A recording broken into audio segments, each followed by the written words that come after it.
القائمة آت محمدا الوسيلة والفضيلة وابعثه مقاما محمودا الذي وعدته.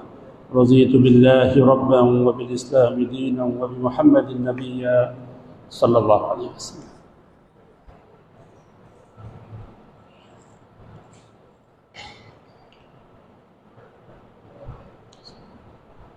الحمد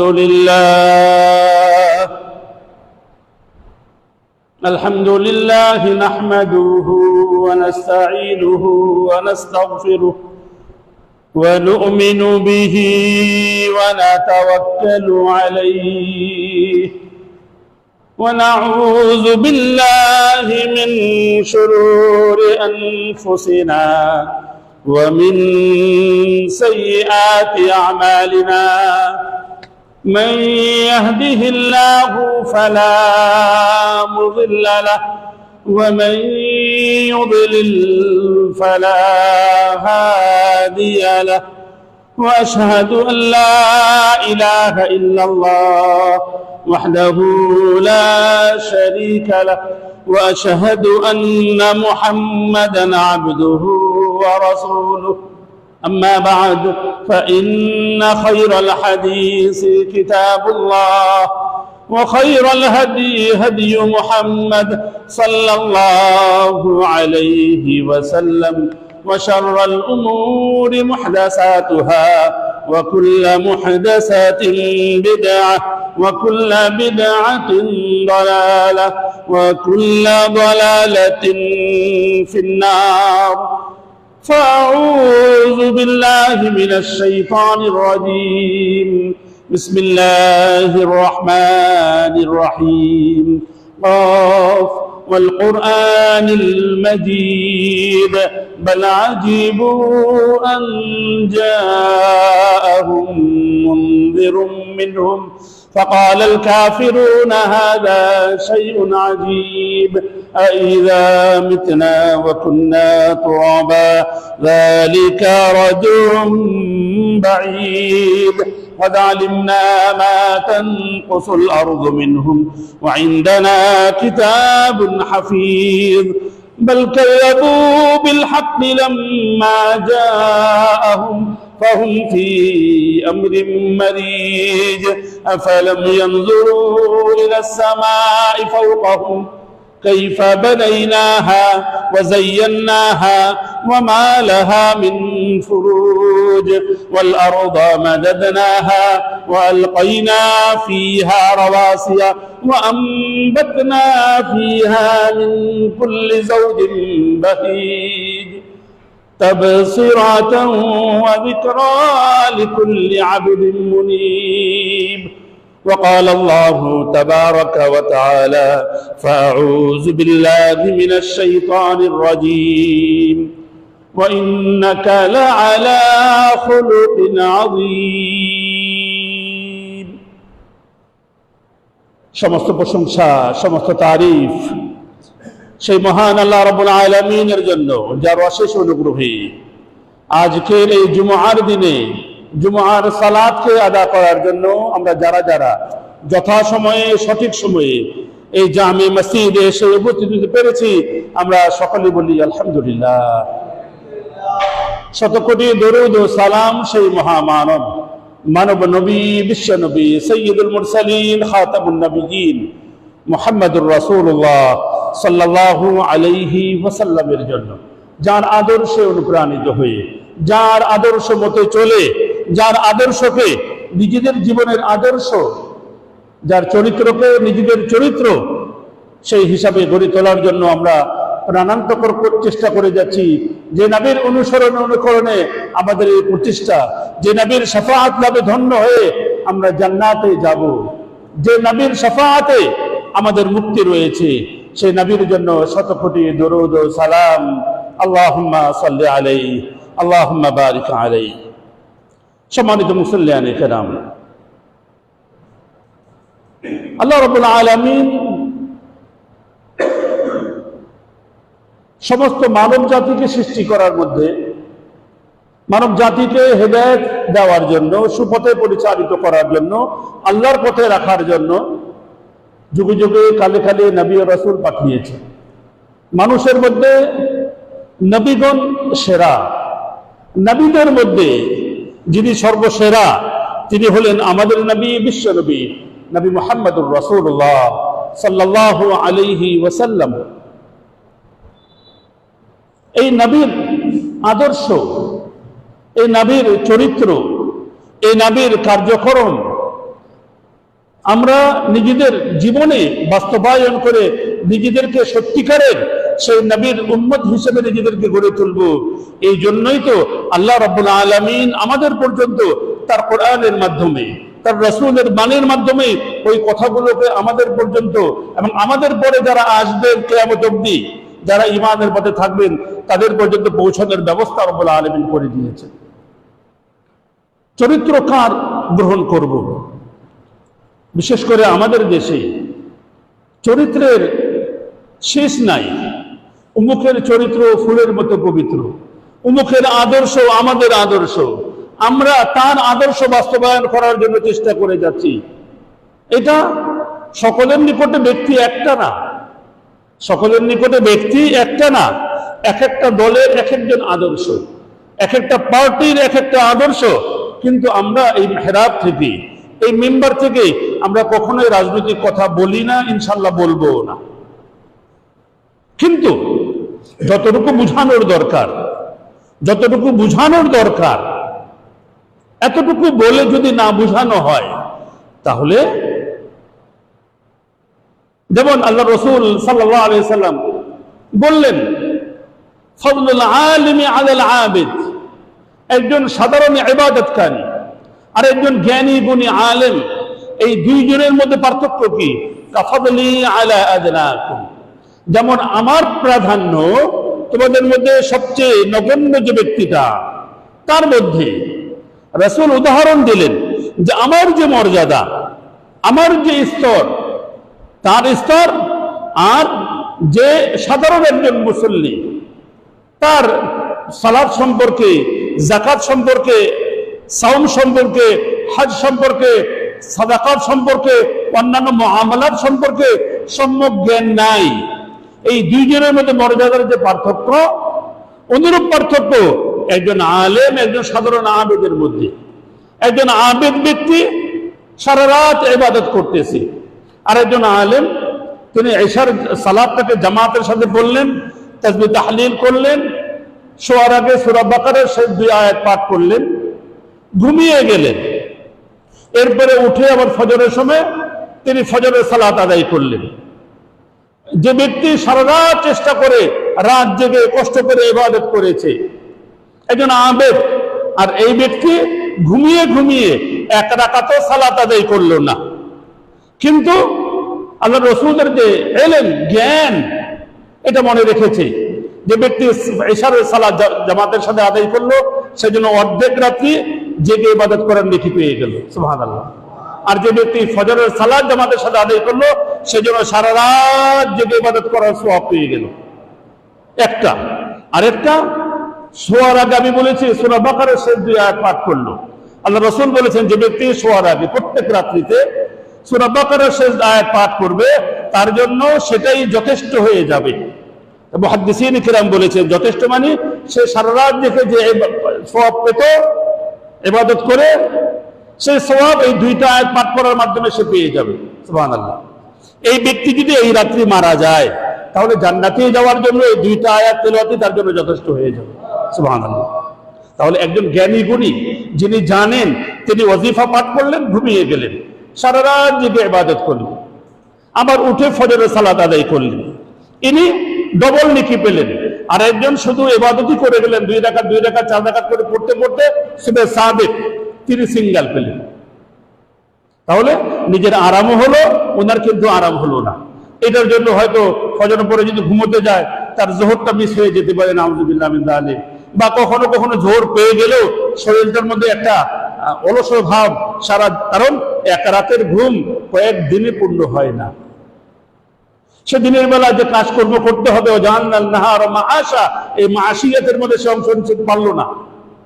তাহলে আমাদের জন্য চরিত্র নবী মুহাম্মদুর রাসূলুল্লাহ সাল্লাল্লাহু আলাইহি ওয়াসাল্লামের চরিত্র, আর তার চরিত্রের ব্যক্তি বিপুল, চারদিক দিয়ে আজকে আমরা শুধু আলোচনা করব তার যে বিনয়, যে তার যে নম্রতা। আপনাদের কাছ থেকে, কারো কাছ থেকে এটা একটা নোটিশ ছিল, এই বিষয়ে যেন খুতবা রাখা হয়। ইমাম সাহেব বলেছিলেন, আমি বলেছিলাম যে ইনশাআল্লাহ ও ছেড়ে রাখবো। তা আজকে আমরা আল্লাহ রসুলের চরিত্রের যে ওই দিক, বিনয় আর নম্রতা, আল্লাহ তাআলা বললেন ওয়া ইন্নাকা লাআলা খুলুকিন আযীম, আর নিশ্চয়ই আপনি সুমহান চরিত্রের অধিকারী। অর্থাৎ আপনার চরিত্রের মধ্যে সব দিক এবং বিভাগ পাওয়া যায়। একজন রাষ্ট্রনায়কের চরিত্র তার ভিতরে রয়েছে, একজন সত্যিকারের সেনাপতির চরিত্র তার মধ্যে রয়েছে, একজন ইমামের চরিত্র তার মধ্যে রয়েছে, একজন পিতা হিসাবে কি করতে হবে তার মধ্যে রয়েছে, একজন নানা হিসাবে কি করতে হবে তার মধ্যে রয়েছে, একজন মালিক আর ভৃত্যের যে সম্পর্ক কি হবে এটা তার মধ্যে রয়েছে, স্বামী স্ত্রীর কি সম্পর্ক হবে তার মধ্যে রয়েছে, মা সন্তানের মধ্যে কি সম্পর্ক হবে এটাও তার মধ্যে রয়েছে। নিজের মাকে পাননি, কিন্তু নিজের দুধ মাকে যে সম্মান দেখিয়েছেন, নিজের দুধ মাকে যে সম্মান এখানেও রয়েছে। তবে আমরা তার চারিত্রিক কিছু বৈশিষ্ট্য আমরা আলোচনা করব আজকের এই খুতবায়। কারণ বিনয় ও নম্রতা মানুষের অন্যতম চারিত্রিক বিষয়। বিনয় মানুষকে উচ্চাসনে সমাসীন ও গ্রহণযোগ্য ব্যক্তিত্বে পরিণত করতে সহায়তা করে। বিনয়কে মানুষ শ্রদ্ধার সাথে স্মরণ করে। যে যত বেশি বিনয়ী নম্র হয় সে তত বেশি উন্নতি লাভ করে। এই পৃথিবীতে যারা আজীবন স্মরণীয় বরণীয় হয়ে মানুষের হৃদয়ের মণিকোঠায় আসন লাভ করে আছেন, তাদের প্রত্যেকে বিনয়ী ও নম্র ছিলেন। তাদের প্রত্যেকে বিনয়ী নম্র ছিলেন। পৃথিবীর সর্বশ্রেষ্ঠ বিনয়ী ও নম্র মানুষ ছিলেন আমাদের নবী, শেষ নবী, নবী মুহাম্মদুর রাসূলুল্লাহ সাল্লাল্লাহু আলাইহি ওয়াসাল্লাম, যে তার সার্টিফাই রব্বুল আলামিন ওই আয়াতের মাধ্যমে করেছেন ওয়া ইন্নাকা লাআলা খুলুকিন আযীম। আর আপনি হলেন সুবহান সুচরিত্রের অধিকারী। বিনয় নম্রতার বিপরীত শব্দ হলো অধ্যত, কঠোরতা, অহংকার, হিংসা, বিদ্বেষ। এগুলো মানব চরিত্রের সবচাইতে নিকৃষ্ট স্বভাব। এই পৃথিবীতে মারামারি, কাটাকাটি, খুন, রাহাজানি সহ যত অশান্তির সৃষ্টি হয় তার মূলে রয়েছে অধ্যত, অহংকার, হিংসা আর বিদ্বেষ। এগুলো থাকলেই কলহ বিদ্রোহ লাগে। আর যদি সহনশীলতা থাকে শান্তিপূর্ণভাবে মানুষ বসবাস করতে পারে। তাহলে বিনয় নামের যে আবেদানিক অর্থ, পারিভাষিক অর্থ সংক্ষেপে বলবো, বিনয় নম্রতা দুটি সমার্থক শব্দ। বিনয় শব্দের অর্থ নম্রভাব, নম্রতা, কোমলতা, বিনতি ইত্যাদি। নম্রতা শব্দের অর্থ বিনত, অদ্যতহীন, নিরহংকার, অবনত, নরম, কোমল, শান্তশিষ্ট ইত্যাদি। এগুলো সবই আমাদের দেশের যে ঐতিহ্যবাহী প্রতিষ্ঠান বাংলা একাডেমি থেকে যে বাংলা ব্যবহারিক অভিধান রয়েছে এর মধ্যে রয়েছে। আমাদের দেশেরই সৌজন্য। পারিভাষিক অর্থটা কি? আবু যায়েদ বিস্তামি রাহিমাহুল্লাহ বলেন, হুয়া আল্লা ইয়ারা লিনাফসিহি মাকামান ওয়ালা হালা। ব্যক্তি বিনয় হলো নিজের জন্য কোনো অবস্থান মনে না করা, যা আমি এই স্তরে পৌঁছে গেছি কখনোই মনে করবে না। এবং সৃষ্টি জগতে নিজের চেয়ে অন্যকে অবস্থান আর অবস্থার নিজের সৃষ্টি মনে নিচে না মনে না করা, নিজেকে উঁচু মনে না করা, অন্যকে নিজের নিচে মনে না করা।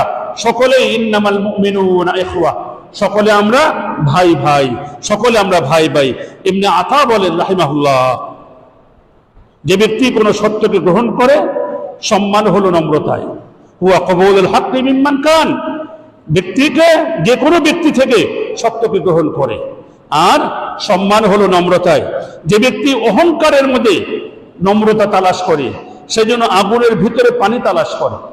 কত সুন্দর উদাহরণ, তাই না? ফাহুয়া কাতালাবিল মা মিনান নার, কিতাবুল আরবি দ্বিতীয় সংস্করণ।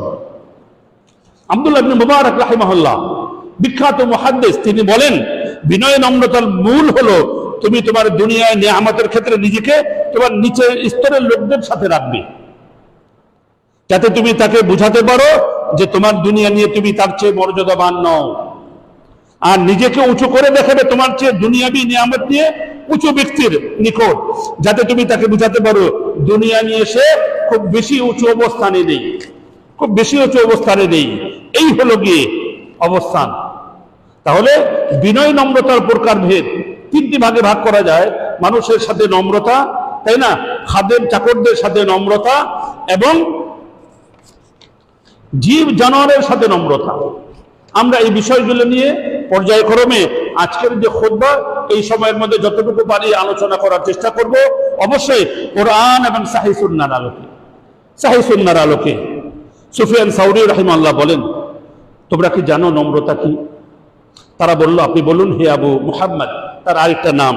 তিনি বললেন, প্রত্যেক বিষয়কে যথাস্থানে রাখা, কঠোরতাকে স্বস্থানে, নম্রতাকে তার স্থানে, তরবারিকে যথাস্থানে, চাবুককে তার স্থানে রাখা। চাবুক এক জায়গায়, তরবারি আরেক জায়গায়, নম্রতা এক জায়গায়, কঠোরতা এক জায়গায়, সবকিছুকে মিলিয়ে ফেলা না।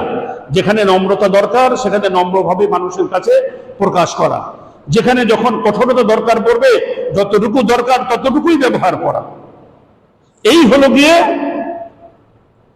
বিনয় এবং নম্রতার মূল শিক্ষা। মানুষের সাথে নম্রতা কিভাবে করতে হবে আল্লাহ তাআলা বলে দিয়েছেন। মানুষের সাথে মানুষের আচরণ নম্রতা অবলম্বনের বিষয় তার রাসূলকে বলতেছেন মহান রব্বুল আলামিন, ফাবিমা রাহমাতিন মিনাল্লাহি লিনতা লাহুম ওয়ালাউ কুনতা ফাযযান গালিযাল কলব লানফাযযু মিন হাওলিক ফা'ফু আনহুম ওয়াস্তাগফির লাহুম ওয়াশাবিরহুম ফিল আমর ফাইদা আযামতা ফাতাওয়াক্কাল আলাল্লাহ ইন্নাল্লাহা ইউহিব্বুল মুতাওয়াক্কিলিন। আল্লাহর অনুগ্রহে তুমি তাদের প্রতি কোমল হৃদয় হয়েছিলে। মানুষের প্রতি মানুষের যে ব্যবহার, আল্লাহ রাব্বুল আলামিন তার রাসূলকে ওইভাবেই গড়ে তুলেছেন। মেরাজে যাওয়ার আগে তার ভিতর থেকে ক্রোধ যে উদ্রেককারী যে বিশেষ এটাকে বের করে ফেলে দিলেন, রহমত তার অন্তরের মধ্যে ভরে দিলেন। তাই বললেন, আল্লাহর অনুগ্রহে তুমি তাদের প্রতি কোমল হৃদয় হয়েছিলে। যদি রূঢ় ও কঠোর চিত্তের হতে তবে তারা তোমার আশেপাশে ভিড়ত না, দূরে সরে যেত। ওয়ালাউ কুনতা ফাযযান গালিযাল কলব লানফাযযু মিন হাওলিক। আপনি যদি কঠোর স্বভাবের হতেন, রাগী স্বভাবের হতেন, তাহলে আপনার উম্মত আপনার কাছাকাছি আসতো না, আপনার থেকে দূরে সরে যেত। সুতরাং তুমি তাদেরকে ক্ষমা করো, তাদের জন্য ক্ষমা প্রার্থনা করো। ফা'ফু আনহুম ওয়াস্তাগফির লাহুম, আর কাজকর্মে তাদের সাথে পরামর্শ করো। আমি সবকিছু বুঝি এমন কিছু না। ওয়াশাবিরহুম ফিল আমর ফাইদা আযামতা, পরামর্শের পরে অতঃপর করে সংকল্প করলে আল্লাহর উপরে ভরসা করতে হবে। ফাতাওয়াক্কাল আলাল্লাহ, কারণ আল্লাহ রাব্বুল আলামিন ভরসাকারীদেরকে ভালোবাসেন। আবু হুরায়রা রাদিয়াল্লাহু তাআলা আনহু বলেন, ব্যক্তি রাসূলুল্লাহ সাল্লাল্লাহু আলাইহি ওয়াসাল্লাম বললেন, আমাকে কিছু উপদেশ দিন। আল্লাহ রাসূল বললেন, লা তাগযাব। আবার বললেন, আমাকে উপদেশ দেন। বললেন, লা তাগযাব। ফারাদ্দাদা মিরারান, কয়েকবার তিনি এই কথাটাকে বলতেছেন। আল্লাহ রাসূল একটাই উত্তর দিয়েছেন, লা তাগযাব, লা তাগযাব, লা তাগযাব। তুমি রাগ করো না, তুমি রাগ করো না। কারণ আমরা তো নিজেরাই বলি, রেগে গেলেন তো হেরে গেলেন, রেগে গেলেন তো হেরে গেলেন। রাগকে দমাতে হবে, তাই না? রাগকে গিলে খেতে হবে।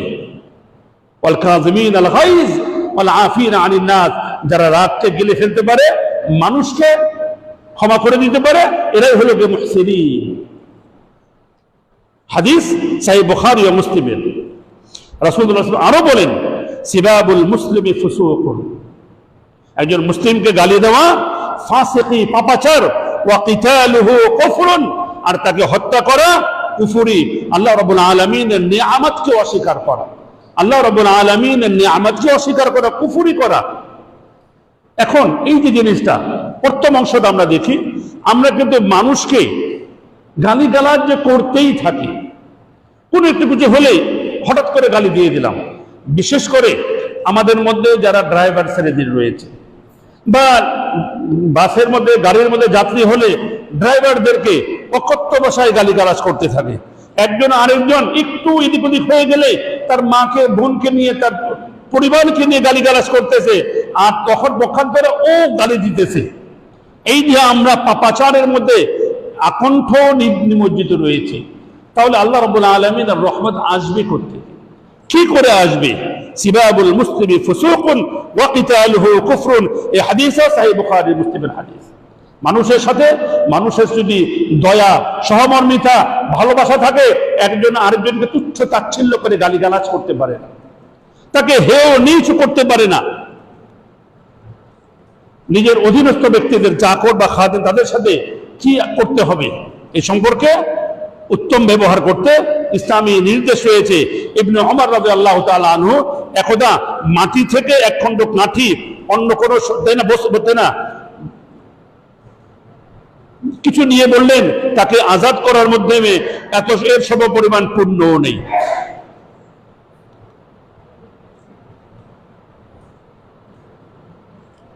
ইবনে ওমর এক মাটি থেকে একটা কাঠি অথবা সামান্য একটা খড়কুটো তুলে বললেন যে একটা মানুষকে আজাদ করে দেওয়ার মধ্যে, তাই না, এর চেয়ে বেশি উপকার নেই, তাই না? আমি রাসূলুল্লাহ সাল্লাল্লাহু আলাইহি ওয়াসাল্লাম বলতে শুনেছি, মান লাতামা মামলুকাহু আও দারাবাহু ফাকাফারাতুহু আন ইউতিকাহু, যে ব্যক্তি তার গোলামকে, তার অধীনস্থ ব্যক্তিকে চাপড় মারলো, চপেটাঘাত করলো, থাপড় মারলো অথবা তাকে প্রহার করলো, তার জন্য কাফারা এই তাকে আজাদ করে দিবে, তাকে আজাদ করে দিবে। আর এটা করে যে পাপটা হলো এটার থেকে শুধু মুক্ত হওয়ার জন্যই তাকে আজাদ করে দেওয়া উচিত। ওই যে একটা কিছু তুললো এর চাইতে বেশি তার আর কোনো উপকার নেই, যে তাকে আজাদ করে দেওয়াটাই তার জন্য কি এটা উত্তম। এটা হলো গিয়ে কৃতদাসের সাথে, অধীনস্থ ব্যক্তিদের সাথে, যাদেরকে তারা কিনে নিতেন তাদের সাথে এই আচরণ করতে ইসলাম নির্দেশ দিয়েছে। আর আমাদের যারা এখন স্টাফ, আমাদের যারা কর্মচারী, এরা কিন্তু আমাদের দাস নয়, এরা কিন্তু আমাদের দাস নয়, এরা আমাদের সাথে চুক্তিবদ্ধ হয়ে কিছু সময়ের জন্য কিছু পয়সার বিনিময়ে তারা আমাদের কাজ করে থাকে। এখন আমরা যদি তাদের সাথে যদি এরকম আচরণ করি যে তাদেরকে একটু ছোটখাটো বিষয়ের মধ্যে গালিগালাজ করলাম, প্রহার করলাম, তাহলে আমাদের কি করা উচিত? চাকর চাকরানি, গৃহ পরিচারকের সাথে সদাচরণ করার জন্য ইসলাম নির্দেশ দিয়েছেন। আবু হুরায়রা রাদিয়াল্লাহু আনহুর হাদিস, রাসূলুল্লাহ সাল্লাল্লাহু আলাইহি ওয়াসাল্লাম বলেন, ইন্নী ইযা আতা আহাদুকুম খাদিমাহু বিতাআমিহি ফাইন লাম ইয়াজলিস মাআহু ফালইউনাবিলহু, তোমার বাড়ির চাকর বা চাকরানি যে তোমার জন্য খাদ্য তৈরি করে, সম্মানিত ভাইয়েরা, কাউকে আঘাত করার জন্য বা খোঁচা দেওয়ার জন্য না, যারা খাদ্য রান্না করে, আমাদের অনেকের বাড়িতে আছে বাড়ির গিন্নি পাক করে না, গিন্নি শুধু দেখিয়ে দেয়, পাক করে কে ওই চাকরানি মহিলা বা পুরুষটা ই করে, সে চুলার সামনে দাঁড়িয়ে এর আঁচ সহ্য করে, এর ধোঁয়া সহ্য করে, যখন পাক শাক হয়ে যায় তখন আমরা পুরোটা খাদ্য নিয়ে তাদেরকে সরিয়ে দিয়ে খেতে বসি। তাদেরকে যদি দিতেই হয়, আমাদের ফ্রিজে কি আছে, আর যার বাড়িতে ফ্রিজে গতকালকে কি খেয়ে রেখেছিলাম কিছু আছে, ওটা দিয়ে গতকালকের ভাত বা রুটি দিয়ে তাদেরকে দিলাম, যা তোমরা খাও গিয়ে। এই যে টাটকা যে খাদ্যটা পাক করলো, এখান থেকে আমরা কিছুই দেই না, দেওয়ার গরজও অনুভব করি না। কিন্তু আল্লাহ রাসূল কি বলেছেন, তোমাদের কারো খাদেম যখন তার খাবার নিয়ে আসে তখন তাকে যদি সে সাথে না বসায়, তাহলে সেই জন্য অন্তত এক লোকমা বা দুই লোকমা খাবার দিয়ে দেয়। ঠিক আছে দিলাম, যে একসাথে বসে খাবো মনটা মানতেছে না, ঠিক আছে তুমি খাও, টাটকা খাদ্য থেকে কিছু দিয়ে তুমি ওখানে বসে খাও গিয়ে। আমরা এখন টেবিলে খাই, এক টেবিলে নিয়ে চাকর চাকরানিকে বসে খাওয়াটা আমরা ঠিক মনে করি না। আমাদের স্ট্যাটাসে এখন বাধে, আমাদের স্ট্যাটাসে এখন বাধে। এটা কেমন করে হলো? বাড়ির মালিক আর খাদেম, মেহমান আসছে তো ঢুকবেই নাই বাড়িতে, এই বাড়িতে কোনো সভ্যতা নাই, এই বাড়িতে কোনো ভব্যতা নাই, এরা স্ট্যাটাসে বুঝে না। আমরা এখন স্ট্যাটাসের মধ্যে বড়ই চিন্তাশীল। অন্তত তাদেরকে কিছু খাদ্য দিয়ে দেই, তার আরেক জায়গায় বসে খান, এক লোকমা দু লোকমা, যে আমি কি পাকালাম, একটু স্বাদ অনুভব করি। এটা হলো রাসূলের সুন্নাহ। আর রাসূল নিজে তার চাকর চাকরানিকে নিয়ে বসে এরপরে খেতে বসতেন। জীব জানোয়ারের সাথে নম্রতা, জীব জন্তু পশু পাখির সাথেও নম্রতা অবলম্বন করতে রব্বুল আলামিন তার রাসূলের মাধ্যমে আমাদেরকে নির্দেশ দিয়েছেন। হিশাম ইবনে যায়েদ রাদিয়াল্লাহু তাআলা আনহু বলেন, পণ্ডিত তিনি বলেন, আমি আনাস বিন মালিকের সাথে হাকাম ইবনে আইয়ুবের কাছে গেলাম, তখন আনাস রাদিয়াল্লাহু আনহু দেখলেন কয়েকটি বালক কিংবা বড় বললেন কয়েকজন তরুণ একটি মুরগি বেঁধে রেখে তার দিকে তীর ছুড়তেছে, একটা মুরগিকে বেঁধে রেখে তাকে নিশানা করতেছে। আনাস বললেন, নাহান নবী সাল্লাল্লাহু আলাইহি ওয়াসাল্লাম আন তুসবারাল বাহাইম, নবী সাল্লাল্লাহু আলাইহি ওয়াসাল্লাম জীবজন্তুকে বেঁধে রেখে তার দিকে তীর ছুড়তে নিষেধ করেছেন।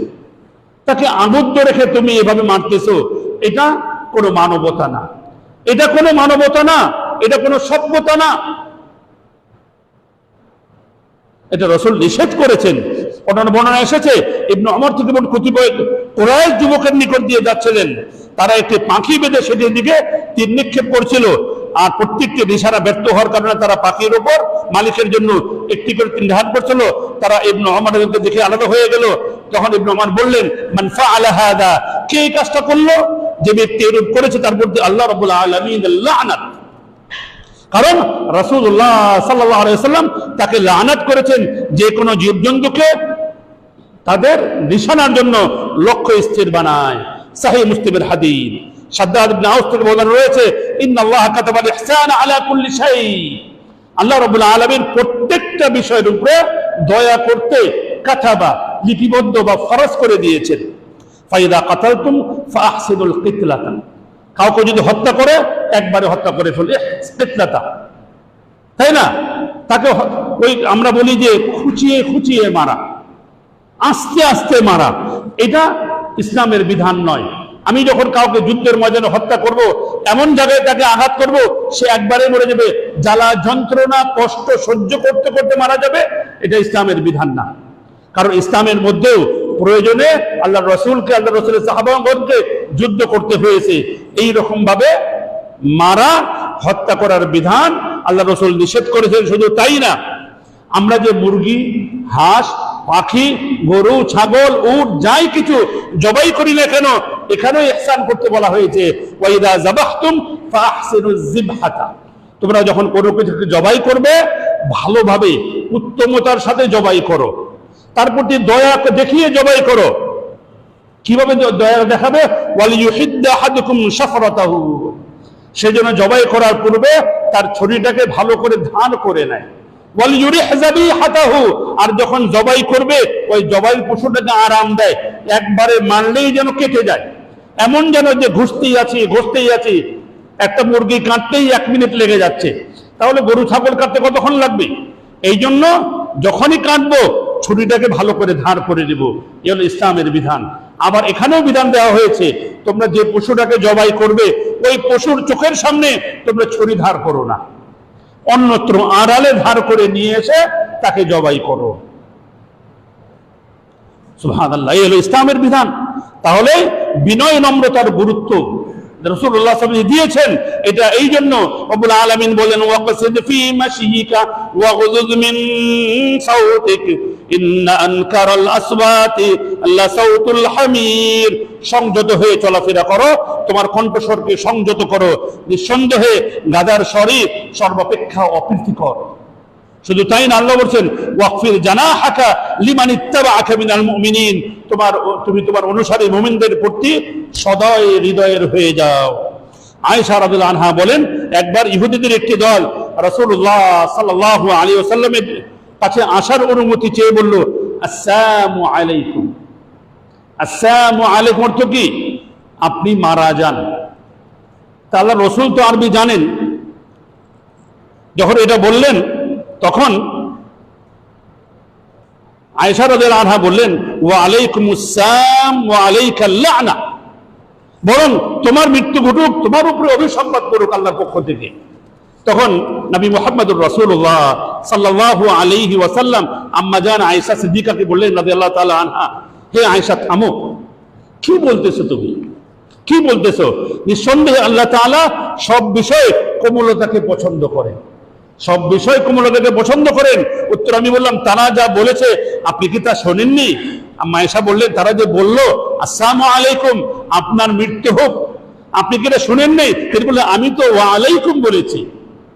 আল্লাহ রাব্বুল আলামিন তাদের দোয়া কবুল করবেন কিনা জানি না, তা আমি যে বললাম নবী হিসাবে আমার দোয়া যে কবুল হবে এটা অবশ্যম্ভাবী। আর আমি কি বললাম, ওয়া আলাইকুম, তোমাদের জন্যই মৃত্যু সাব্যস্ত হোক। তোমরা যে বিষাক্ত স্বরে হৃদয় নিয়ে আমাকে বললে আসসালামু আলাইকুম, তোমার মৃত্যু হোক, আমি শুধু বললাম ওয়া আলাইকুম, তোমার উপরেই সেই মৃত্যুটা পতিত হোক। তাহলে বলো তো দেখি কার দোয়াটা কবুল হবে? আর তুমি যে বললা যে তোমাদের উপর মৃত্যু হোক, তোমাদের ধ্বংস হোক, আল্লাহ রাব্বুল আলামিন এগুলাকে পছন্দ করেন। নবী মুহাম্মদ রাসূলুল্লাহ সাল্লাল্লাহু আলাইহি ওয়াসাল্লাম মায়ের সাথে বড় আরেকটা হাদিস, ইহুদিরা নবী সাল্লাল্লাহু আলাইহি ওয়াসাল্লাম কাছে এসে বলল, তাই না, আসসালামু আলাইকা, আপনার মৃত্যু হোক, তাই না? তখন আল্লাহ রাসূল এই কথা বললেন, এটাও কি সহিহ বুখারী মুসলিমের মধ্যে হাদিস রয়েছে। একটা ছোট্ট কথা বলবো, যেটা আমার ব্যক্তিগত জীবনে। এলাকাতে অনেকে আমার নামে শিকায়ত করে যে অনেক সময় ইমাম সাহেবকে, খতিব সাহেবকে খুতবা দিলে, কি বলে, সালাম দিলে সালামের উত্তর দেয় না, মুখ ঘুরিয়ে চলে যায়। আমার এটা অভ্যাস। অনেক সময় অনেক ব্যক্তিকে যখন দেখি সিগারেট খাচ্ছে, আমি দূর থেকেই মুখটা অন্যদিকে ঘুরিয়ে যেন ওনার কথা না শুনি, এইরকম ভাবে। আর যদি এখানকার কোনো অসাবধানত বা কোনো কিছুর কারণে তার দিকে চোখ পড়েই যায় আর তিনি সালাম দেন, তো আমি শুধু জোরে বলি ওয়া আলাইকুম, আর বলি না। তো যখন শেখায়াত করলেন কার কাছ থেকে? আবার মসজিদ কমিটির কাছে, যে ইমাম সাহেবকে সালাম দিলে উত্তর পাওয়া যায় না। ইমাম সাহেবকে অনেক সময় আমরা সম্মান করে একটু চা খেতে ডাকি, উত্তর পাই না, বলে যে না আপনারা খান। এটা কেমন হইলো? আমরা সম্মান করতে যাই, সম্মান দেই, তাকে সালাম দেই। তো আমি বললাম যে আপনাদের মনে কিছু নেবেন না, আপনাদের এই বিষ মাখা সালাম আমার দরকার নেই। সিগারেট খাচ্ছেন, আমি কি করে আপনাকে বলবো আল্লাহ আপনাকে সহি সালামতে রাখুক? আপনি খাচ্ছেন বিষ, আমি দেখতে পাচ্ছি, আমি আপনাকে বলবো ওয়া আলাইকুম আসসালাম। কিন্তু কাউকে যে ওয়া আলাইকুম বলি না, সেটাকে আপনারা অস্বীকার করবেন? ওয়া আলাইকুম বলি, আপনার বিষ মাখা সালাম আপনার উপরেই, আপনার বিষ মাখা সালাম আপনার জন্যই থাক, আমার দরকার নেই। আর আমি চা খাই না কেন? আমরা সব সময় বলি দাঁড়িয়ে পান করা, দাঁড়িয়ে খাওয়া শরীয়তে নিরুৎসাহিত করা হয়েছে। আপনি যখন ডাক দিবেন, যখন আমি খাবো, তখন আপনাদের কেউ বলবে, দেখছো হুজুর, আরে হুজুররা পাইলেই খায়, হুজুররা পাইলেই খায়, নিজেই না করে মসজিদের মধ্যে যে দাঁড়ায় খাও না, নিজেই দাঁড়ায় খাইতেছে। আপনার দোকানে ডাকেন, আমি বসে চা খাবো। আপনার বাড়িতে ডাকেন, আমি বসে চা খাবো। আপনি মসজিদে নিয়ে আসেন, আমি বসে খাবো, কিন্তু রাস্তায় দাঁড়িয়ে খাবো না, আপনি যেই হন না কেন। এটা হলো আদর্শ বাস্তবায়ন করতে গেলে অনেক সময় অনেকের চক্ষুশূল হতে হয়। অনেকে অপছন্দ করবে যে আমি তাকে সম্মান দিতে চাই, কিন্তু এই ব্যক্তি আমার কাছ থেকে সম্মান নিতে চায় না। রাসূলুল্লাহ সাল্লাল্লাহু আলাইহি ওয়াসাল্লাম বলেন, ইন্নাল্লাহা ওয়াহা ইলাইয়া আন তাওয়াযাউ হাত্তা লা ইয়াফখারা আহাদুন আলা আহাদিন ওয়া লা ইয়ানবাগি আহাদান আলা আহাদিন। আল্লাহ তাআলা আমার প্রতি ওহী করেছেন যে তোমরা পরস্পর বিনয় নম্রতা প্রকাশ করবে, যাতে কেউ কারো উপরে বাড়াবাড়ি গর্ব না করে। বিনয় নম্রতা প্রকাশ করবে। আমরা চাই সকলে মিলে আমরা বিনয় হয়ে থাকবো, আমরা মিলেমিশে থাকবো, একে অপরের উপর নিজেকে জাহির করব না। এই তুমি এখানে বসতে না, সইরা বসো, জানো না আরেকজন আসবে, দরকার নেই। যিনি আগে আসছেন তিনি আগে বসবেন। এবং কি মসজিদের মধ্যেও যে মুসল্লিরা আগে আসবেন, প্রথম কাতারটা তাদের, কারণ এখানে সবচেয়ে বেশি নেকি রয়েছে। এটা ভরে গেলে 2 নম্বরেরটার মধ্যে, 2 নম্বর ভরে গেলে 3 নম্বরেরটার মধ্যে। কিন্তু অনেক জায়গায় দেখবেন মুসল্লিরা আগে এসে অসুস্থ লোক বাদে তারা পিছনে বসবে। আবার অনেকে আছে পিছনে এসে আগে বসতে চায়, টপকি আসা। দুটোটাই শরীয়তে নিরুৎসাহিত করা হয়েছে। নিজেদের স্তরটাকে বুঝে নিতে হবে। আল্লাহ তাআলা বলেন, তিলকা দারুল আখিরাতু নাজআলুহা লিল্লাযিনা লা ইউরিদুনা উলুওয়ান ফিল আরদি ওয়ালা ফাসাদা ওয়াল আকিবাতু লিল মুত্তাকিন। পরকালীন জীবনের ব্যবস্থা কেমন হবে, এটা আখিরাতের নিবাস জামিন ধারণ করি তাদের জন্য যারা পৃথিবীতে পদ্ধত প্রকাশ করতে, বিপর্যয় সৃষ্টি করতে চায় না। মুত্তাকিদের জন্য রয়েছে শুভ পরিণাম। সূরা কাসাস 83 নম্বর আয়াত। অতএব আল্লাহ তাআলা বলেন, ওয়ালা তামশি ফিল আরদি মারহা, তোমরা জমিনের মধ্যে দম্ভ করে বিচরণ করো না। ইন্নাকা লান তাখরিকাল আরদা ওয়া লান তাবলুগাল জিবালা তুলা, তুমি যেভাবে হাঁটছো তুমি জমিনকে ফেরে ফেলতে পারবে না, তুমি আকাশে লাফ দিয়ে উঠে যেতে পারবে না, তাই না, পাহাড়ে উঠে যেতে পারবে না। অতএব জমিনের মধ্যে নম্রভাবে চলাচল করো। আর মনে রাখতে হবে, এই জমিন, আমরা যখন কবরে যাব, এই জমিন আমাদের কাছ থেকে একটা চাপ দিয়ে আমাদের উপরে কি একটা চাপ দিবে। এই চাপ এত কঠিন চাপ। নবী মুহাম্মদুর রাসূলুল্লাহ সাল্লাল্লাহু আলাইহি ওয়াসাল্লাম, তার একজন সাহাবী সাদ ইবনে মুআয রাদিয়াল্লাহু তাআলা আনসারদের সর্দার, তিনি যখন মারা গেলেন, আল্লাহর রাসূল নিজে জানাজা পড়াতে আসলেন। মদিনার সমস্ত সাহাবায়ে কেরাম চলে এসেছেন এবং তার জানাজায় হাদিসে পাওয়া যায় 1 লক্ষাধিক ফেরেশতা অবতরণ করেছিলেন। সুবহানাল্লাহ। এটা মানুষের জানাজায় আল্লাহ রাসূল বলেন 40 জন ব্যক্তি যদি কোনো ব্যক্তির জানাজার মধ্যে তার জন্য মাগফিরাতের দোয়া করে তাহলে এই ব্যক্তি মাগফিরাতের হকদার হয়ে যায়। যদি এই ব্যক্তি যদি মুশরিক না হয়, যদি মুশরিক না হয়, 40 জন ব্যক্তি যদি দোয়া করতে হবে। আর আমাদের সমাজে কি বলে জানাজার আগে, এই লোকটা কেমন ছিল, ভালো ছিল, এই লোকটা কেমন ছিল, ভালো ছিল, 3 বার এই লোক কেমন ছিল, ভালো ছিল। এই স্বীকৃতির কোনো উপকার নেই, বরঞ্চ উপকার আমি তার জন্য দোয়া করব, আল্লাহুম্মা গফির লাহু ওয়ারহামহু ওয়াআফিহি ওয়াফু আনহু ওয়া আকরিম নুজুল। জানাজার যে দোয়া, দুঃখের বিষয় আমাদের সমাজের মধ্যে জানাজার সালাতের মধ্যে এই দোয়াটাই পড়া হয় না, যেটা মৃত্যু ব্যক্তির জন্য বিশেষভাবে দোয়া। এই দোয়াটাকে সম্পূর্ণই বাদ দেওয়া হয় জানাজার মধ্যে। আল্লাহুম্মা গফির লাহু ওয়ারহামহু ওয়াআফিহি ওয়াফু আনহু ওয়া আকরিম নুজুলাহু ওয়া ওয়াসি মাদখালাহু ওয়াগসিলহু বিল মাই ওয়াস সালজি ওয়াল বারাদ ওয়া নাক্কিহি মিনাল খাতায়া কামা ইউনাক্কা আস-সাওবুল আবয়াদু মিনাদ দানাস ওয়া আবদিলহু দারান খায়রাম মিন দারিহি ওয়া আহলান খায়রাম মিন আহলিহি ওয়া যাওজান খায়রাম মিন যাওজিহি ওয়া আদখিলহুল জান্নাহ ওয়া আইযহু মিন আযাবিল কবর মিন আযাবিন নার। সুবহানাল্লাহ। কত সুন্দর দোয়া। এক সাহাবী এই দোয়া শুনে বললেন, আজকে যদি লাশের জায়গায় যদি আমি থাকতাম তাহলে আমার জন্য জান্নাত ওয়াজিব হয়ে যেত, কারণ রাসূল দোয়া করতেছেন আর তার পিছনে আল্লাহ রাসূলের সাহাবাগণ দোয়া করতেছেন। সুবহানাল্লাহ, সুবহানাল্লাহ। এই যে বললাম, আমাদের দেশের অধিকাংশ ইমাম সাহেবরা পড়ে না।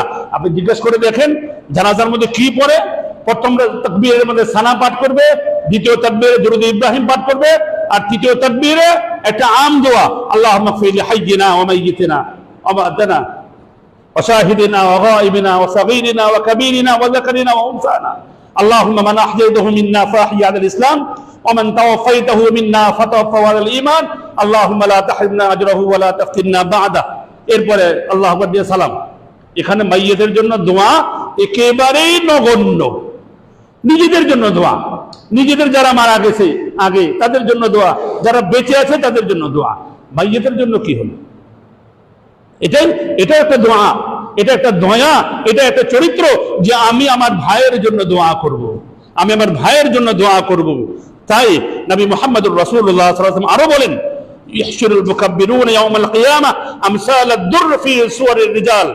কিয়ামতের দিন অহংকারীদেরকে পিপীলিকার ন্যায় জড়ো করা হবে। অবশ্য আকৃতি অবয়ব হবে মানুষের, আকৃতি মানুষের, অপমান তাদেরকে চতুর্দিক থেকে বেষ্টন করে রাখবে। বুলাস নামক জাহান্নামের দিকে হাঁকিয়ে নেওয়া হবে, অগ্নিশিখা তাদের উপর ছেয়ে যাবে আর তাদের পান করানো হবে জাহান্নামীদের দেহ নিঃসৃত তিনাতুল খাবাল নামক পচা দুর্গন্ধযুক্ত রক্ত আর পুরুষ। নাউযু বিল্লাহি মিন যালিক। অহংকার কি জন্য? অহংকার কি জন্য? আল্লাহ রাসূল বলেন, আলা উখবিরুকুম বিআহলিল জান্নাহ, আমি কি তোমাদেরকে জান্নাতের লোকদের সংবাদ দিব না? আর তারা হলো সরলতার দরুন, দুর্বল, যাদেরকে লোকেরা হীন, তুচ্ছ, দুর্বল মনে করে, আর তারা কোনো কসম করলে আল্লাহ তা সত্যে পরিণত করেন। রাসূলুল্লাহ সাল্লাল্লাহু আলাইহি ওয়াসাল্লাম আরো বলেন, আমি কি তোমাদেরকে জাহান্নামীদের সংবাদ দেব না? আর তারা হলো প্রত্যেক অনর্থক কথা নিয়ে ঝগড়াঝাটিকারী, বদমেজাজি ও অহংকারী। সহিহ মুসলিমের হাদিস। তাহলে অহংকার করা এটা জাহান্নামীদের চিহ্ন, আর বিনয়ী থাকা এটা জান্নাতীদের চিহ্ন। তাই বিনয় এর উত্তম আদর্শ আমরা কোত্থেকে গ্রহণ করব? গ্রহণ করব নবী মুহাম্মদুর রাসূলুল্লাহ সাল্লাল্লাহু আলাইহি ওয়াসাল্লামের জীবনী থেকে। আম্মা আয়েশা বলেন, নিশ্চয় আল্লাহ তাআলা কোমল, তিনি কোমলতাকে ভালোবাসেন, আর তিনি কোমলতার প্রতি যত অনুগ্রহ করেন কঠোরতা বা অন্য কোনো আচরণের প্রতি ততটা অনুগ্রহ করেন না। এটাও সহিহ মুসলিমের হাদিস। কয়েকটা হাদিস শুধুমাত্র অনুবাদগুলো পড়বো, আমরা শুধুমাত্র অনুবাদগুলো পড়বো। আর রব্বুল আলামিন আমাদেরকে বুঝার তৌফিক দান করেন।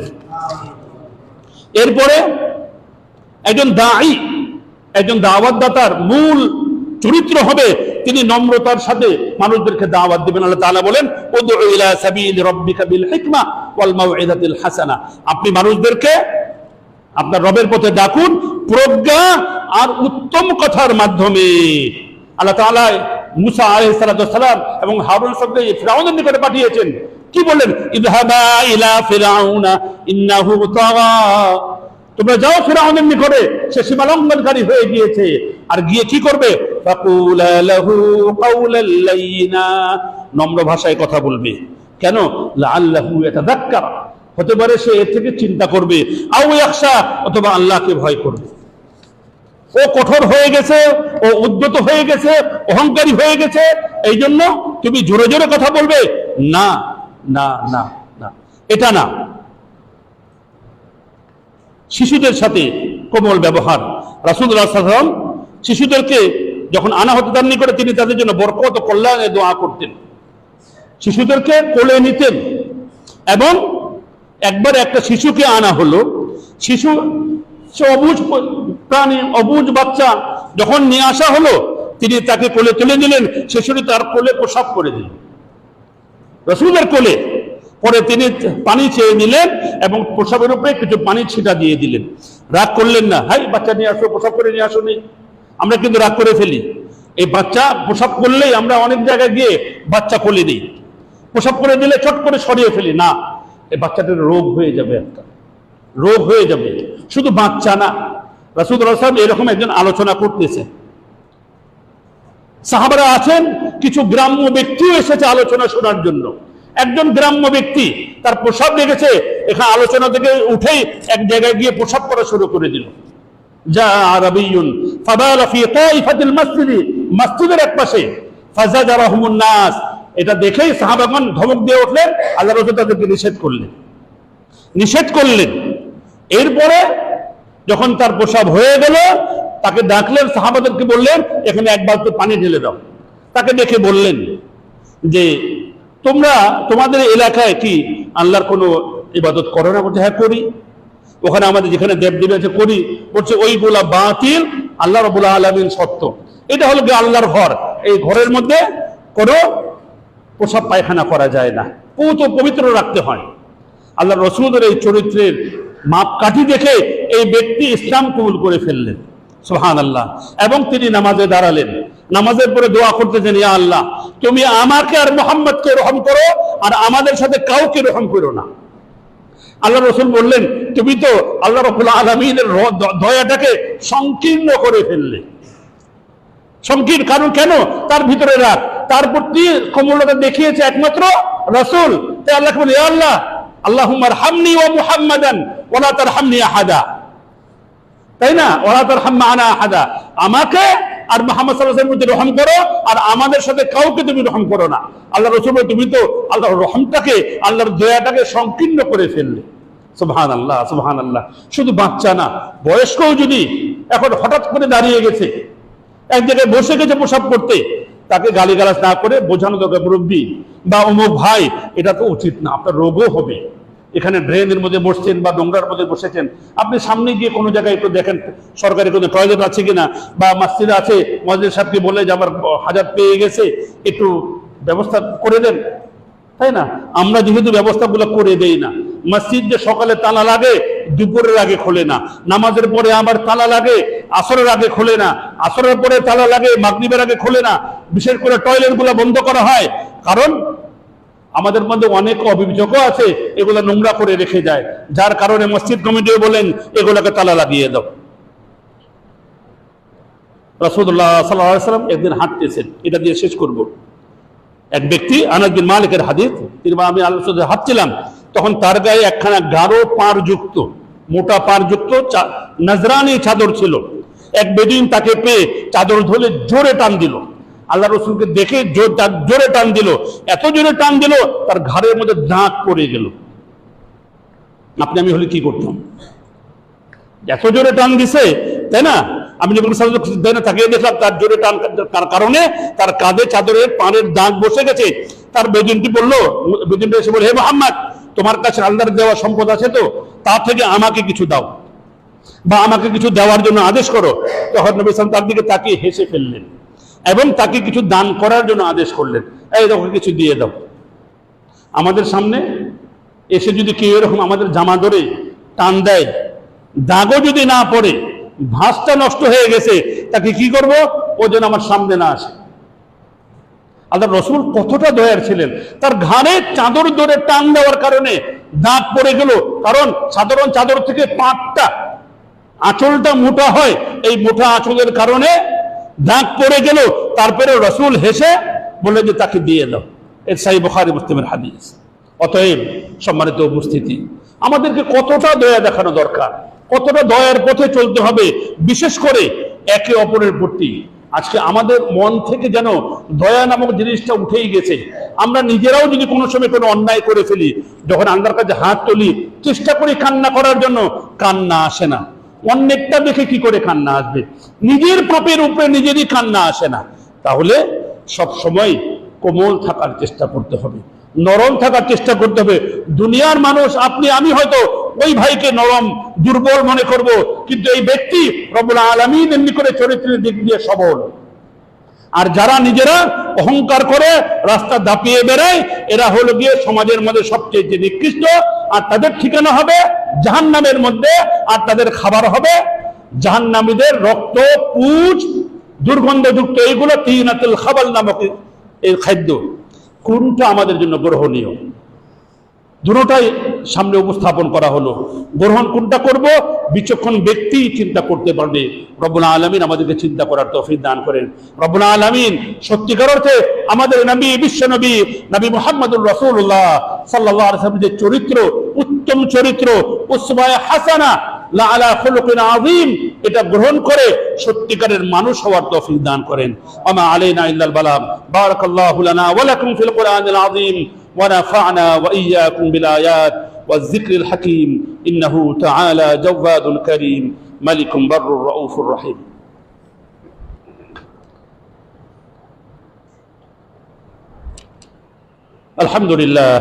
الحمد لله نحمده ونستعينه ونستغفره ونؤمن به ونتوكل عليه ونعوذ بالله من شرور أنفسنا ومن سيئات أعمالنا، من يهده الله فلا مضل له ومن يضلل فلا هادي له، وأشهد أن لا إله إلا الله وحده لا شريك له، وأشهد أن محمدا عبده ورسوله. أما بعد، فإن خير الحديث كتاب الله، وخير الهدي هدي محمد صلى الله عليه وسلم، وشر الأمور محدثاتها، وكل محدثة بدعة، وكل بدعة ضلالة، وكل ضلالة في النار. فأعوذ بالله من الشيطان الرجيم. إن الله وملائكته يصلون على النبي يا أيها الذين آمنوا صلوا عليه وسلموا تسليما. اللهم صل على محمد وعلى آل محمد كما صليت على إبراهيم وعلى آل إبراهيم إنك حميد مجيد. اللهم بارك على محمد وعلى آل محمد كما باركت على إبراهيم وعلى آل إبراهيم إنك حميد مجيد.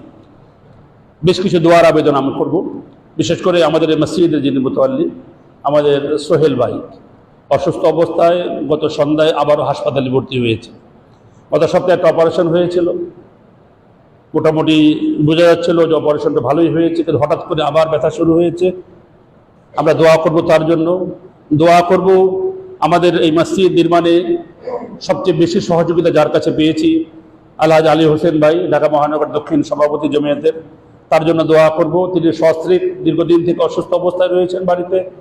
আমি স্বার্থপরের মতো দোয়া চাইব। আমার ছোট্ট মেয়ে একটা পায়ের বৃদ্ধাঙ্গুলে নেল ফেলতে গিয়ে একটা ভুলের কারণে এটা কঠিন অবস্থায় রয়েছে। আল্লাহ রাব্বুল আলামিন যাতে করে সকলকে সুস্থতা দান করেন, আমার ছোট্ট বাচ্চাটাকেও সুস্থতা দান করেন রব্বুল আলামিন। আরো যারা যারা অসুস্থ আছে দোয়া চাইতে পারেন, সকলের জন্য রব্বুল আলামিন প্রত্যেককে পরিপূর্ণ শেফা দান করেন।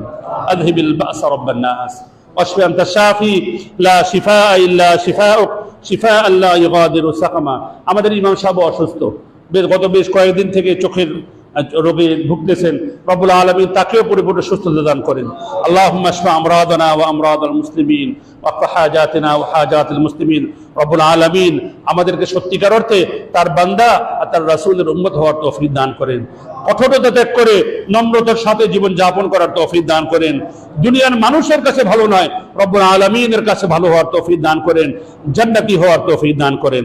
ওয়া আলাইনা ইল্লাল বালাগ। ইন্নাল্লাহা ইয়া'মুরু বিল আদলি ওয়াল ইহসান ওয়া ইতা'i যিল কুরবা ওয়া ইয়ানহা আনিল ফাহশা'i ওয়াল মুনকারি ওয়াল বাগই ইয়া'iদুকুম লা'আল্লাকুম